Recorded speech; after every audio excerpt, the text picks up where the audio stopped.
Friday at uwian ang mga bata pero hindi ko muna sila pinalabas dahil wala pa naman ang kanilang mga sundo. Dahil hindi naman kami nagmamadali dahil walang pasok ang PM session ay naisipan kong mag-video. Ang sabi pa nga ng eskwela kong medyo makuda, "Teacher, ano yan? Nagbi-video ka habang nagwawalis?" At sumagot naman ako na oo, panoorin nyo to.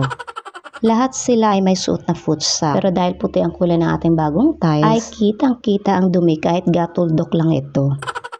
Kaya ako na mismo ang nagwawalis at nagmamap. Marunong na rin naman sila maglinis pero syempre yan ay mga grade 1 at hindi mo talaga maaasahan masyado sa kalinisan. Sobrang willing silang tumulong sa akin pero sabi ko hindi, uupo na lang sila. Dahil hindi kami matatapos kung sila ang paglilinisin ko.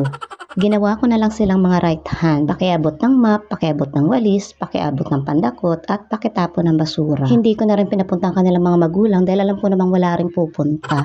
Charot lang. Alam ko rin naman kasi may mga pasok rin yung mga yon. May mga parent pa man din ako mga followers ko at friends. Sasabihin ng mga yon, grabe naman si ma'am.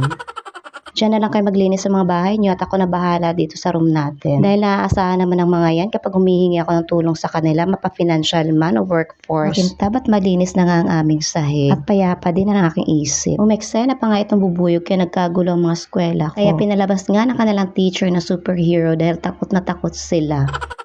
Nasundo na nga lahat ng mga eskwela ko, kaya inayos ko naman ito kanilang mga big notebooks na ginamit nila kanina sa kanilang seat work. At sobrang tahimik na sa mga oras na yan dahil ako na lang mag-isa sa classroom. Sadyang ang classroom ay hindi mo matatawag na classroom kapag walang mga eskwela. Sobrang tahimik at hindi ako sanay. Yun lang po at marami pong salamat sa panunood.